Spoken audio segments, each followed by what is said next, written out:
방금 읽었던 이 말씀을 가지고 내 안에 시작된 착한 일이라고 하는 제목으로 오늘 말씀을 함께 살펴보도록 하겠습니다. 우리 그리스도인에게 있어서 하나님의 말씀을 의지한다는 것, 하나님을 의지하며 나아가는 믿음의 삶을 살아간다는 것은 우리 그리스도인들이 자주 고백하고 또한 우리가 성경을 통해서 너무나 익숙하게 들은 그러한 말들일 겁니다.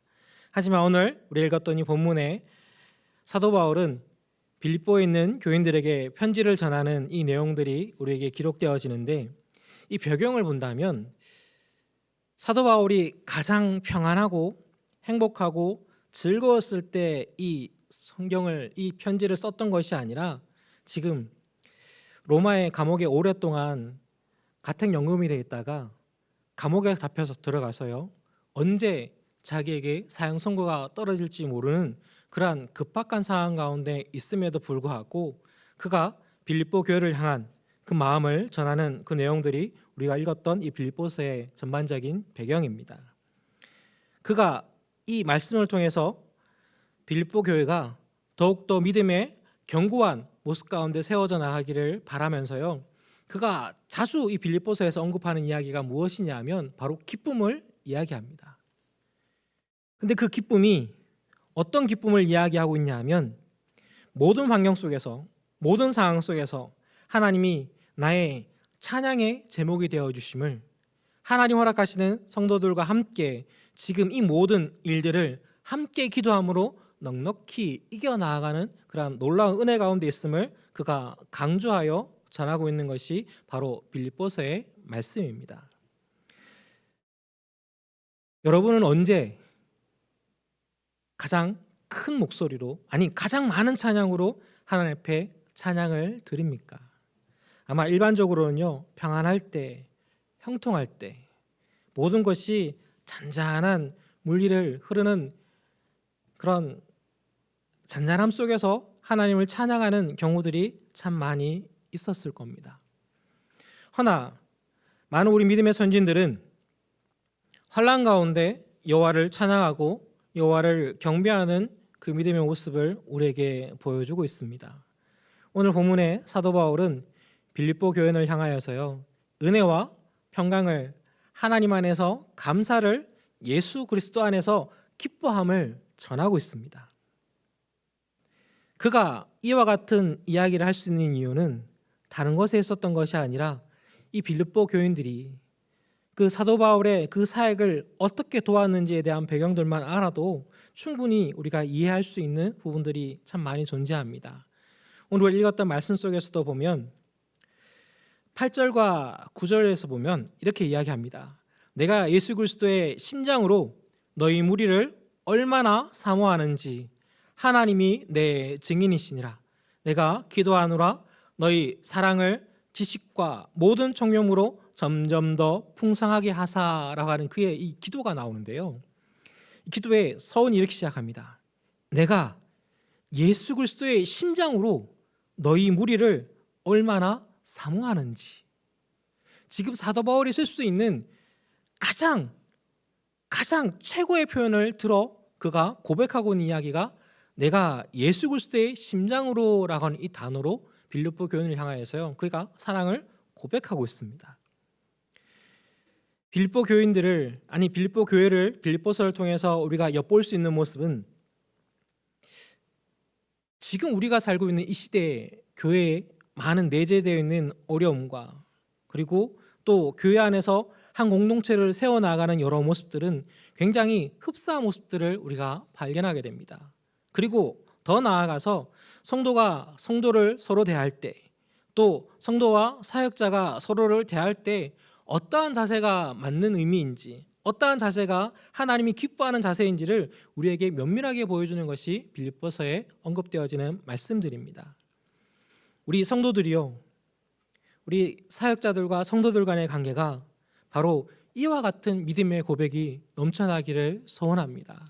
서로 자신의 이익을 보다 보면, 나의 생각을 주장하다 보면 우리는요, 내가 우선이 되어지기 때문에 나보다는 다른 일을 바라보는 일들이 쉽지 않습니다.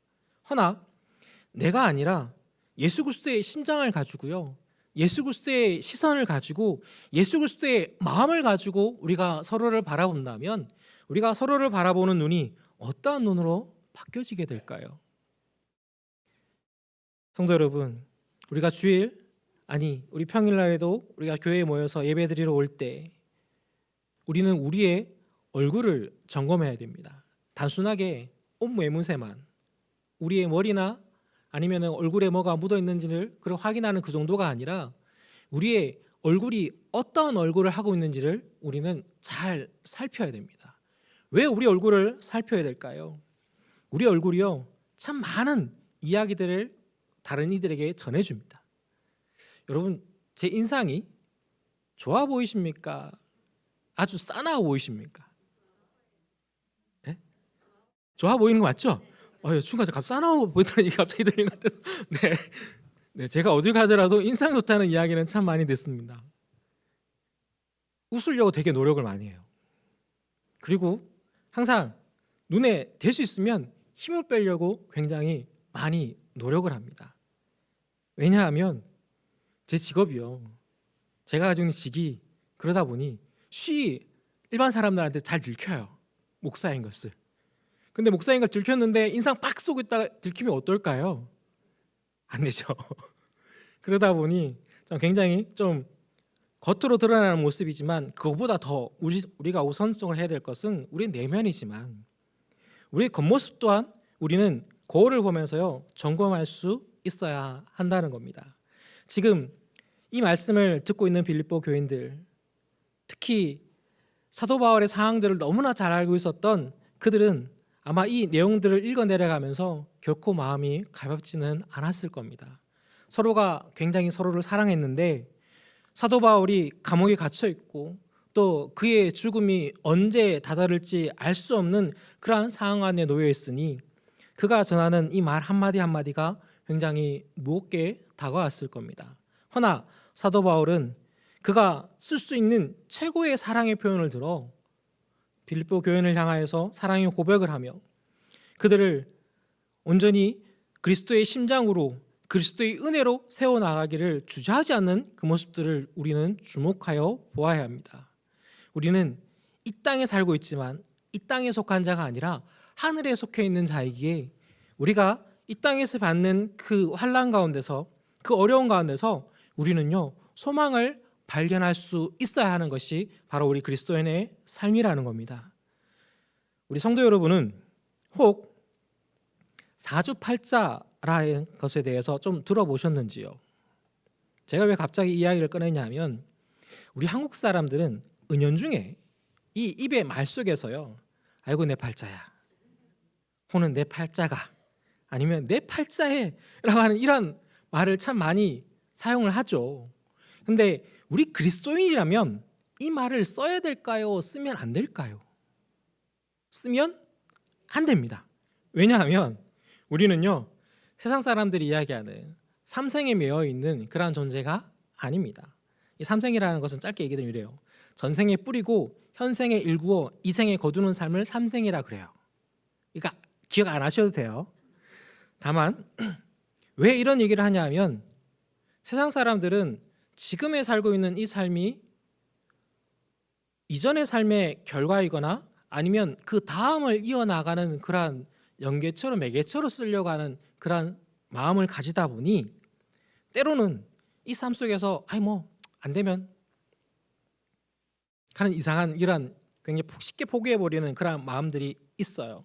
하지만 우리는 그러한 운명에 매여 있는 존재가 아니라요 하나님의 은혜 가운데, 하나님의 거룩하신 그 사랑 가운데 매여 있는 자이기에 우리는 우리의 팔자라는 말이 아니라 우리가 걸어가야 될 그 길이 너무나 당연하게 딱 정해져 있는 그러한 삶이 아니라 하나님이 이끄시는, 하나님이 인도하시는 그 영광의 삶이 바로 우리 그리스도인의 삶이 되어져야 한다는 겁니다. 그러하기에 우리는 전혀 팔자와 상관없는 그러한 존재임을 항시 기억해야 됩니다. 자, 앞으로 혹시나 누가 옆에서 지나가다가 아구 팔자야라는 말 하면 어떻게 해야 될까요? 옆구리 한번 쿡 찔러주세요. 그러면서 그런 말 쓰면 안 돼 라고 꼭 해주셔야 돼요. 왜냐하면 이 우리나라 문화다 보니까 그런 이야기들이 툭툭 튀어나오는 경우들이 참 많이 있습니다. 우리 예수님께서 이 땅에 오셔서요, 우리를 위해서 오셨고 우리를 위해서 죽으신 이유가 무엇입니까? 우리를 영원한 평강 가운데 있는 하나님의 나라로 우리를 인도하기 위해서요. 우리를 영죽을 짜했던 우리를 영원한 생명 가운데 인도하기 위해서 예수님께서 이 땅에 오셨습니다. 그리고 하나님께서는 그 예수 그리스도 이름 앞에 나아가는 모든 자에게 바로 하나님의 백성이 되어지는, 하나님의 거룩한 자녀가 되어지는 놀라운 은혜를 우리에게 허락해 주셨다는 겁니다. 사도 바울이 감옥에서 죽음 앞에서도 담대히 감사하며 하나님을 찬양할 수 있었던 이유는 바로 주님께서 이 땅에 이미 승리를 이루셨고 또 이 땅의 영적인 전쟁을 이미 승리로 귀결하셨기에 그는 이 땅의 믿음의 삶이 전혀 두렵지 않은 그런 놀라운 믿음의 삶을 살 수 있었습니다. 그는요, 그 마음 가운데 그냥 단순히 내가 확신한다라는 그 말을 뛰어넘어 그의 삶 전부가 그리스도로 시작되어지고 그리스도로 귀결되어짐을 그는 우리에게 그의 서신서를 통해서 우리에게 밝히 알려주고 있습니다. 성도 여러분, 우리가 오늘 읽었던 이 말씀 속에서 사도 바울은 빌립보 교회가 이와 같이 성장해 나가기를 그는 기도하고 있는 것을 보게 됩니다.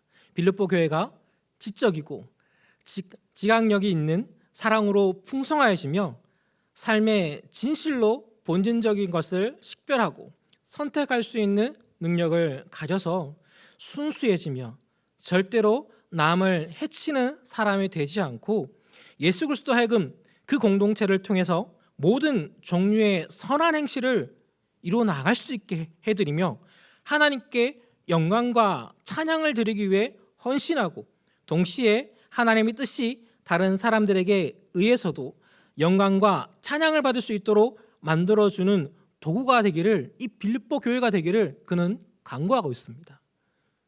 이 빌립보 교회에 뒤집어서요, 그 기도의 내용 속에 우리 동성교회를 넣는다면 우리 동성교회가 지적이고 지각력이 있어 사랑으로 풍성하며 삶에서 진실로 본질적인 것을 식별하고 선택할 수 있는 능력을 가져 순수해지며 절대로 남을 해치는 사람이 되지 않고 우리 동성교회가 예수 그리스도로 하여금 그 공동체를 통해서 모든 종류의 선한 행실을 하실 수 있게 해드리며 하나님께 영광과 찬양을 드리기 위해 헌신하고 동시에 하나님의 뜻이 다른 사람들에게 의해서도 영광과 찬양을 받을 수 있도록 만들어주는 우리 동성교회가 되기를 간구한다면 우리 교회가 어떠한 모습으로 하나님 앞에 나아갈 수 있겠습니까? 하나님의 기쁨이 되어지는, 하나님의 영광이 되어지는, 하나님의 은혜를 이 세상 가운데 밝히 나타내고 흘려보내는 귀한 축복의 통로의 그 삶을 우리 교회가 이루어낼 수 있게 되어지며 우리 성도 개개인이 그와 같은 믿음의 삶을 살아갈 수 있게 되어진다는 겁니다. 오직 여호와만을 의지하고 오직 여호와만을 바라볼 때 우리에게 허락되어진 은혜가 이와 같다는 겁니다. 우리가 신약 성경에 보면 세례 요한이라는 사람이 있어요. 그가요, 예수님이 나타났을 때 그가 많은 사람들한테 존경을 받고 많은 사람들에게 그와 함께 하셨던 하나님의 역사를 통해서 그가 높임을 받았던 그런 존재였습니다. 허나 예수님이 나타났을 때 그가 뭐라고 고백했습니까? 그는 흥하여겠고 나는 쇠하여야 되리라 라고 그가 고백합니다. 왜 이러한 믿음의 고백을 할 수 있었을까요? 그의 인생의 주관자가 내가 아니고요, 나를 붙들고 지금까지 인도하신 이가 내가 아니라 바로 여호와 하나님이기에 그는 이와 같은 믿음의 고백을 올려드릴 수 있었다는 겁니다. 성도 여러분, 우리는요 나의 삶을 살아가는 존재입니다. 허나 우리는 우리의 삶을 통하여서 무엇을 나타내야 될까요? 무엇을 비추어내야 될까요? 무엇을 우리의 입술을 통하여 증거해야 될까요? 하나님의 은혜를요, 하나님의 영광을요, 예수 그리스도의 십자가 복음을 우리의 입술과 우리의 전인격을 통하여서 나타내고 증거하는 그 믿음의 삶이 바로 우리 성도의 삶이 되어져야 한다는 겁니다. 우리는 이 땅의 믿음의 삶을 살아가면서 이 많은 사람들은요, 매여 사는 삶에 대해서 굉장히 싫어합니다. 하지만 우리 그리스도인이라면 주님께 매인 삶이 진정한 평안의 삶이고, 주님 앞에 나의 삶을 온전히 내어 맡기는 삶이 바로 진정으로 승리하는 믿음의 삶이며, 하나님 허락하시는 그 은혜 가운데 우리 믿는 자의 믿음의 삶이 온전히 드려지는 그 찬양의 고백들이 우리 입술 가운데 선포될 때, 그것이 우리의 참된 삶의 이유인 것을 우리 그리스도인들은 절대 잊어서는 안 된다는 겁니다. 세상 가운데 오직 주님만이 드러난다면, 우리 성도들의 입술 가운데 오직 예수 그리스도만 고백되어진다면, 우리 교회가 하나님의 영광과 예수 그리스도의 십자가 복음만을 나타낸다면, 우리 성도들의 관계가, 또 하나님과 우리의 관계가, 또 우리 교회와 세상의 관계가 과연 어떠한 관계를 만들어가게 될까요?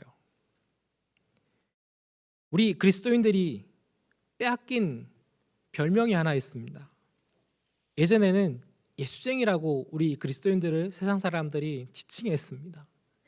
근데 그 말은 우리 그리스도인들을 비하하는 얘기지만, 실상은 그 안에 담겨져 있었던 이야기가, 이 사람은 믿을 수 있는 사람이야, 이 사람은 선한 사람이야, 이 사람은 뭐 교회 다닌다, 이 말이 저 사람하고는 어떠한 일들을 해도 전혀 내가 큰 해를 당할 일이 없다라는 그런 배경이 깔려있는 이야기가 예수쟁이라는 말입니다. 그런데 지금 우리가 살고 있는 이 시대를 볼 때, 우리 그리스도인들이 듣고 있는 이야기들은 참 참담한 이야기들을 듣고 있죠. 왜 우리 안에 이와 같은 일들이 벌어졌을까요? 성도 여러분, 우리는요, 하나님의 은혜를, 하나님의 사랑을, 하나님의 영광을 회복해내야 됩니다. 그 은혜의 자리 가운데 나아가는 방법은, 내가 많은 지식을 쌓고, 내가 많은 선한 일을 행하고, 내가 많은 권세를 가졌다고 되어지는 것이 아니라는 겁니다. 오직 여호와 앞에 나아가며 여호와로 인하여 기뻐하며 여호와께서 허락하시는 그 은혜의 상 가운데 우리 인생이 충만한 임재를, 충만한 은혜를 우리가 경험하기 시작하면, 우리가요, 말하지 않아도요, 우리가 나타내지 않아도요, 세상은 알기 시작합니다. 왜냐하면 우리의 눈이 바뀌고, 우리의 얼굴이 바뀌고, 우리의 언행이 바뀌고, 우리의 행습이 바뀌어지기에, 누가 봐도 그리스도인인 것을 나타내는 영광의 삶을 살아내게 되어지는 존재가 바로 우리 성도의 믿음의 삶이라는 겁니다. 이 모든 중심은 여호와께서 우리의 삶의 주인이 되어주실 때, 여호와께서 우리의 삶의 전부가 되어질 때만 허락되어지는 놀라운 은혜라는 겁니다. 바로 예수 그리스도가 우리의 주인이 되어질 때, 우리 안에 이미 시작된 이 착한 일, 바로 그리스도로 말미암아 새로워지고, 그리스도로 말미암아 기뻐하며, 그리스도로 말미암아 감사하는 이 영광의 삶이 바로 우리 성도의 궁극적인 믿음의 삶이 되어서야 한다는 겁니다. 성도 여러분, 우리가 기도할 때마다 내가 무엇이 되어지고, 내가 얼마나 높은 자리에 서며 내 자녀들이 잘되고 잘되는 그 기도에 앞서 우리가 항시 하나님 앞에 부르짖어야 될 것은, 하나님의 뜻 가운데 거하며, 하나님 은혜 가운데 거하며, 하나님 허락하신 그 영광 가운데 거함으로 우리 믿는 자의 믿음의 삶이 하나님의 기쁨이 되어지는 이 영광이 우리에게 있어야 됨을 우리는 먼저 간구할 수 있어야 됩니다. 그 간구가 우리 입술 가운데 터져나오기 시작할 때요, 그 다음은 누가 책임질까요? 우리 하나님이 책임지십니다. 저희 집에 애들이 많죠. 보셨죠? 가득한 거. 저희 아이들의 인생을 제가 얼마큼 책임져 줄 수 있을까요? 결론만 얘기한다면요, 불가능합니다. 허나 저희 한 사람과 저는요, 확신합니다.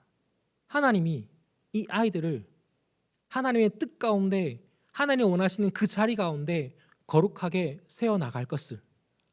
그리고 저희가 하는 일은요, 하나님 앞에 맡겨드리는 거예요. 하나님 은혜를 허락하여 달라고, 하나님의 긍휼을 베풀어 달라고요.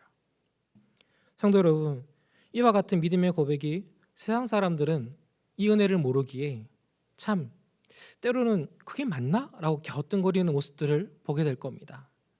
하지만 성경은요, 하나님의 말씀은요, 우리에게 그것이 맞다 합니다. 그렇다면 하나님이 맞다 하는 것이 맞을까요? 사람들이 맞다 하는 것이 맞을까요? 하나님이 옳다 하는 것이 옳습니다. 그러하기에 우리는요, 하나님만 바라보는 이 영광의 삶이 바로 우리 성도의 믿음의 삶이 되어져야 한다는 겁니다. 성도 여러분, 여호와께서 우리들의 모든 것이 되어지기를 축복합니다.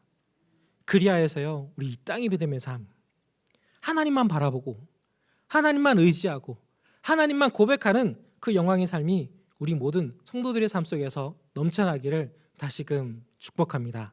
아멘. 함께 기도드리겠습니다. 하나님, 우리 믿는 자의 믿음의 삶 속에 주님